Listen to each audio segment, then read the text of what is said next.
بسم اللہ الرحمن الرحیم۔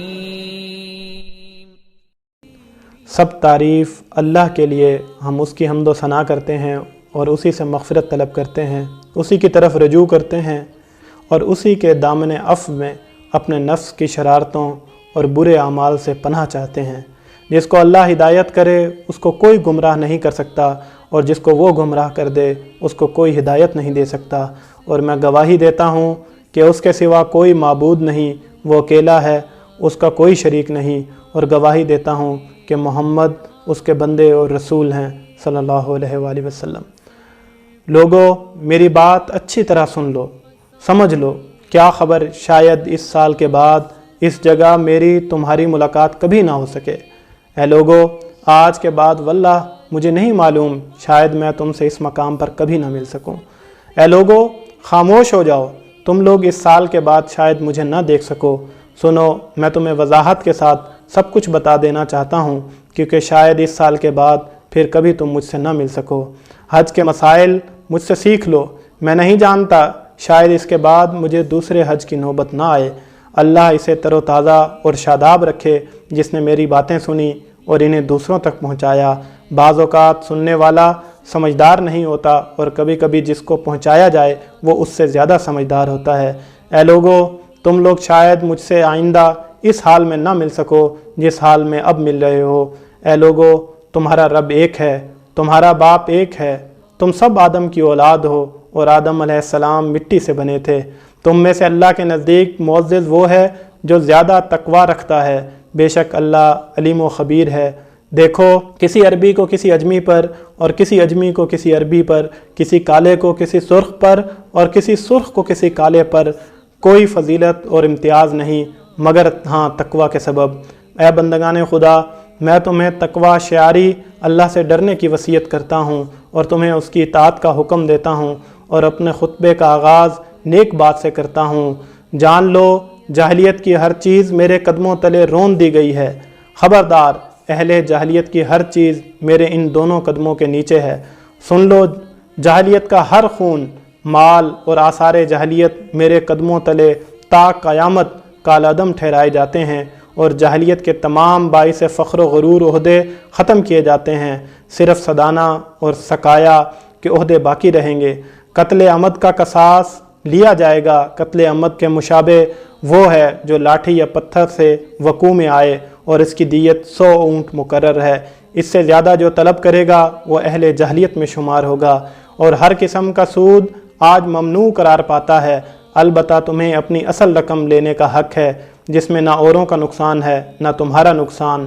اللہ نے یہ بات طے کر دی ہے، سود کی کوئی گنجائش نہیں ہے، اور زمانہ جاہلیت کے تمام سود اب باطل ہیں، اور زمانہ جاہلیت کے تمام خون اب کالعدم ہے۔ اور اپنے خاندان میں سے پہلا انتقام جسے میں معاف کرتا ہوں ربیعہ بن الحارث بن عبد المطلب کے بچے کا ہے، جس کی رضاعت بنی لیس میں ہو رہی تھی کہ بنو حذیل نے اسے قتل کر دیا۔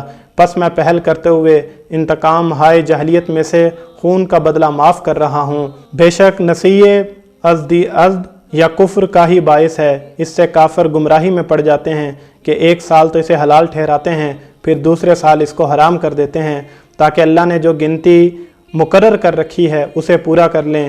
اس طرح وہ اللہ کے حرام کیے ہوئے مہینے کو حلال اور اس کے حلال کیے ہوئے مہینے کو حرام کر لیتے ہیں۔ اے لوگو، اب زمانہ گھوم پھر کر اسی جگہ آ گیا ہے جہاں سے کائنات کی پیدائش کا دن شروع ہوا تھا۔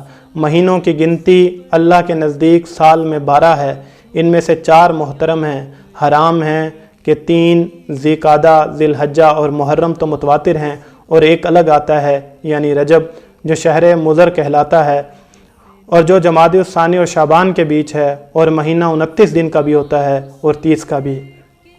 کہو، کیا میں نے اپنی بات تم تک پہنچا دی ہے؟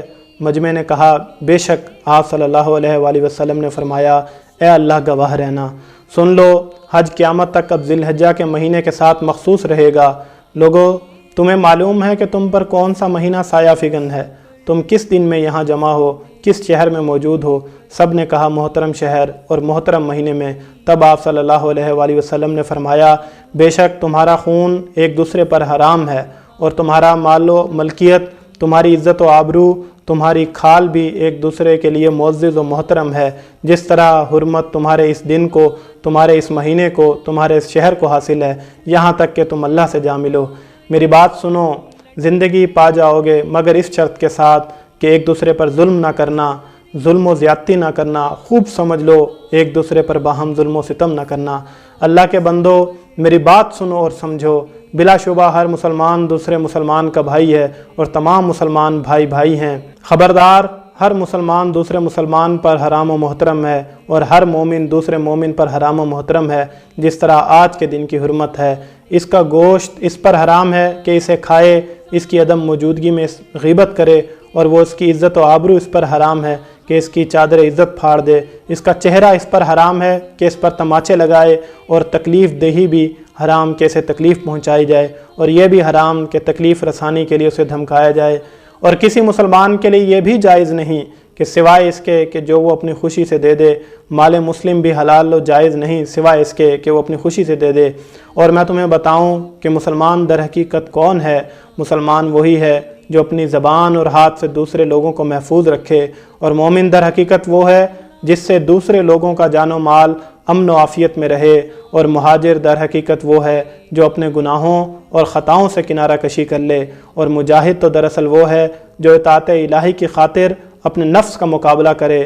خبردار، اگر کسی کے پاس امانت رکھوائی جائے تو وہ اس بات کا پابند ہے کہ امانت رکھوانے والے کو امانت واپس لوٹا دے۔ قرض واپس ادائیگی کا متقاضی ہے، ادھار لی ہوئی چیز کو واپس کیا جانا چاہیے، عطیہ لوٹایا جائے، ضامن ضمانت کا ذمہ دار ہوگا۔ دیکھو، اب ایک مجرم اپنے جرم کا خود ہی ذمہ دار ہوگا۔ جان لو، اب نہ باپ کے جرم کے بدلے بیٹا پکڑا جائے گا، نہ بیٹے کا بدلہ باپ سے لیا جائے گا۔ عورتوں کے بارے میں اللہ سے ڈرو، کیونکہ تم نے انہیں اللہ کی امانت کے طور پر حاصل کیا ہے، اور اللہ کے کلمات کے تحت ان کے سطر تمہارے لیے حلال ہوئے ہیں۔ خبردار، تمہارے لیے عورتوں سے نیک سلوکی کی وصیت ہے، کیونکہ وہ تمہاری پابند ہیں، اس کے سوا تم کسی معاملے میں حق ملکیت نہیں رکھتے۔ لوگو، جس طرح عورتوں کے کچھ حقوق تمہارے ذمہ ہیں، اسی طرح ان پر بھی تمہارے کچھ حقوق واجب ہیں۔ جہاں تک تمہارے ان حقوق کا تعلق ہے جو تمہاری عورتوں پر واجب ہیں، تو وہ یہ ہیں: وہ کوئی کام کھلی بے حیائی کا نہ کریں، وہ تمہارا بستر کسی ایسے شخص سے پامال نہ کرائیں جسے تم پسند نہیں کرتے، وہ تمہارے گھر میں کسی ایسے شخص کو داخل نہ ہونے دیں جسے تم ناپسند کرتے ہو، مگر یہ کہ تمہاری اجازت سے۔ اگر وہ عورتیں ان باتوں کی خلاف ورزی کریں تو تمہارے لیے اجازت ہے کہ تم انہیں بستروں پر اکیلا تنہا چھوڑ دو، ان پر سختی کرو، مگر شدید تکلیف والی چوٹ نہ مارو۔ دیکھو، اگر کچھ حقوق ان کے بھی تمہارے اوپر عائد ہیں، مثلاً یہ کھانے پینے، پہننے اوڑھنے، خوراک و لباس کے بارے میں ان سے اچھا سلوک کرو۔ اگر وہ تمہاری نافرمانی سے باز آ جائیں اور کہا مانیں تو حسب حیثیت ان کا کھانا کپڑا تمہارے ذمہ ہے، اور عورتوں پر واجب ہے کہ عورتیں معروفات میں تمہاری نافرمانی نہ کریں، اور اگر وہ فرما برداری کریں تو ان پر کسی قسم کی زیادتی کا تمہیں کوئی حق نہیں۔ کوئی عورت اپنے گھر میں اخراجات نہ کرے مگر ہاں اپنے شوہر کی اجازت سے۔ جان لو، لڑکا یعنی اولاد اس کی طرف منسوب کیا جائے گا جس کے بستر پر وہ پیدا ہوگا، اور جس پر حرام کاری ثابت ہو اس کی سزا سنگساری، زناکار کے لیے پتھر، اور ان کا حساب اللہ کے ذمہ ہے۔ دیکھو، کسی عورت کے لیے جائز نہیں کہ وہ اپنے شوہر کا مال اس کی اجازت کے بغیر کسی کو دے۔ خبردار، جس نے خود کو اپنے باپ کے علاوہ کسی اور سے منسوب کیا، یا کسی غلام نے جان بوجھ کر اپنے آقا کے سوا کسی آقا سے نسبت قائم کی، تو اس پر اللہ کی، اس کے فرشتوں کی اور تمام انسانوں کی لعنت ہوگی، اور قیامت کے دن اس سے کوئی بدلہ یا معاوضہ قبول نہیں کیا جائے گا۔ اور ہاں، غلام، تمہارے غلام، ان سے حسن سلوک کرو، جو تم کھاتے ہو ان میں سے ان کو بھی کھلاؤ، جو تم پہنتے ہو اس میں سے ان کو بھی پہناؤ۔ اگر وہ کوئی ایسی خطا کریں جسے تم دیکھو کہ معاف نہیں کر سکتے تو اللہ کے بندو انہیں فروخت کر دو، مگر انہیں بھیانک عذاب تو نہ دو۔ ان کے بارے میں تمہیں حسن سلوک کی وصیت کرتا ہوں۔ جو لونڈیاں تمہارے زیر تصرف ہیں، پس ان کو کھلاؤ اور پہناؤ جو تم کھاتے اور پہنتے ہو۔ لوگو، بے شک مجھے حکم دیا گیا کہ لوگوں سے لڑوں یہاں تک کہ لا الہ الا اللہ کے قائل ہو جائیں، اور جب وہ اس کلمے کا اقرار کر لیں تو گویا انہوں نے اپنی جانوں اور مالوں کو بچا لیا، اور باقی حساب اللہ کے ذمہ ہے۔ اللہ کے ساتھ کسی چیز کو شریک نہ ٹھہراؤ، نہ کسی کی ناحق جان لو، نہ بدکاری زنا کرو نہ ہی چوری کرو۔ لوگوں اچھی طرح سمجھ لو، میرے بعد نہ کوئی پیغمبر آنے والا ہے نہ تمہارے بعد کوئی امت ہوگی۔ اپنے خطاب کے دوران رسول اللہ صلی اللہ علیہ وآلہ وسلم نے مسیح الدجال کا ذکر فرمایا، پھر ذکر میں کافی طول پکڑا، پھر دجال کا ذکر کرتے ہوئے فرمایا کوئی نبی ایسا نہیں گزرا کہ جس نے اپنی امت کو دجال سے نہ ڈرایا ہو، بس میں بھی تمہیں اس سے ڈراتا ہوں۔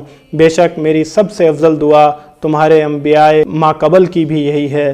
اس کے بعد نبی اکرم صلی اللہ علیہ وسلم نے یہ دعا صحابہ کو بتائی، خوب سن لو، اپنے پروردگار کی عبادت کرو، نماز پنجگانہ ادا کرو، رمضان کے روزے رکھو، اپنے رب کے گھر کا حج کرو، اپنی زکوٰۃ خوشی خوشی دیا کرو، اپنے حکام کی اطاعت کرو، اپنے رب کی جنت میں داخل ہو جاؤ۔ اللہ سے ڈرو، ترازو سیدھی رکھ کے تولا کرو، اور لوگوں کو ان کی چیزیں ناپ تول میں کم نہ دیا کرو، اور ملک میں فساد نہ کرتے پھرو۔ خبردار، دین میں غلو، مبالغہ آمیزی، انتہا پسندی سے بچو، اس لیے کہ تم سے پہلے جو قومیں تھیں وہ دین میں غلو کی وجہ سے ہلاک کر دی گئیں۔ دیکھو شیطان اس بات سے تو بے شک بالکل مایوس ہو چکا ہے کہ تمہاری اس سرزمین پر کبھی اس کی پرستش کی جائے گی، مگر چوکنا رہو، وہ اس بات پر بھی راضی ہوگا کہ اس پرستش کے سوا چھوٹی چھوٹی باتوں میں اس کے اشاروں کی تعمیل کی جائے، پس اپنے دین و ایمان کی حفاظت کی خاطر اس سے بچے رہنا۔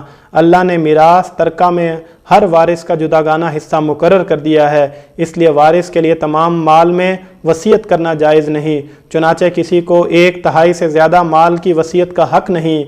صدقہ دیا کرو، اس لیے میں نہیں جانتا مگر شاید تم آج کے بعد پھر مجھے نہ دیکھ سکو۔ اللہ کے نام پر جھوٹی قسمیں نہ کھایا کرو، کیونکہ جو اللہ کے نام پر جھوٹی قسم کھائے گا اللہ اس کا جھوٹ ظاہر کر دے گا۔ علم میں سے جو کچھ حاصل کر سکتے ہو لے لو، اس سے پہلے کہ وہ سمیٹ لیا جائے اور قبل اس کے کہ علم کو اٹھا لیا جائے۔ خبردار، علم کے اٹھائے جانے کی ایک شکل یہ بھی ہے کہ اس کے جاننے والے ختم ہو جائیں۔ آپ صلی اللہ علیہ وسلم نے یہ بات 3 مرتبہ فرمائی۔ 3 باتیں ایسی ہیں جن میں مومن کا دل کینہ دھوکہ فریب کا شکار نہیں ہوتا، عمل میں اخلاص کہ صرف اللہ کے لیے، مسلمان حاکموں کی خیرخواہی میں، عام مسلمانوں کی جماعت سے وابستگی میں، کیونکہ ان مسلمانوں کی دعائیں انہیں گھیرے رہتی ہیں۔ اللہ نے ایسی کوئی بیماری پیدا نہیں کی جس کی دوا نہ اتاری ہو سوائے بڑھاپے کے۔ لوگوں میری بات سمجھو، کیونکہ میں نے سب کچھ تم تک پہنچا دیا۔ میں نے تمہارے درمیان ایک ایسی چیز چھوڑ دی ہے کہ تم کبھی گمراہ نہ ہوگے اگر مضبوطی سے تھامے رہو، اور وہ ہے اللہ کی کتاب۔ اور میں نے تمہارے درمیان ایسی چیز چھوڑ دی ہے کہ اگر ان کو تھامے رہو گے تو پھر کبھی بھی گمراہ نہیں ہوگے، صاف اور روشن اللہ کی کتاب اور اس کے نبی صلی اللہ علیہ وسلم کی سنت۔ لوگوں سنو، اطاعت کرو اگرچہ تمہارے اوپر کوئی نک کٹا حبشی غلام امیر بنا دیا جائے جو تمہارے درمیان کتاب اللہ کے احکام کو نافذ کرے۔ ہر نبی کی دعوت گزر چکی سوائے میری دعوت دین و شریعت کے کہ وہ ہمیشہ کے لیے ہے۔ میں نے اس کو اپنے پروردگار کے پاس قیامت تک کے لیے ذخیرہ کر دیا ہے۔ اما بعد، انبیاء علیہ السلام قیامت کے دن کثرت تعداد پر فخر کریں گے، پس تم مجھے اپنی بدعمالیوں کے سبب رسوا نہ کر دینا۔ میں حوض کوثر پر تمہارے انتظار میں رہوں گا۔ خبردار، میں حوض کوثر پر تم سے پہلے پہنچوں گا اور دوسری امتوں پر تمہاری کثرت کے سبب فخر کروں گا، تو کہیں میری رسوائی کا باعث نہ بن جانا۔ سنو، میں بعض کو چھڑا لوں گا مگر بعض لوگ مجھ سے چھڑا لیے جائیں گے۔ پھر میں کہوں گا اے میرے رب، یہ تو میرے اصحاب ہیں۔ اللہ فرمائے گا کہ آپ نہیں جانتے کہ ان لوگوں نے آپ کے بعد کیا کیا بدعتیں کر ڈالی تھیں۔ خبردار، میرے بعد کہیں کافر نہ بن جانا، آپس میں ایک دوسرے کی گردنیں مارنے لگو۔ تم اپنے رب سے ملو گے تو اللہ تم سے تمہارے اعمال کے بارے میں ضرور باز پرس کرے گا۔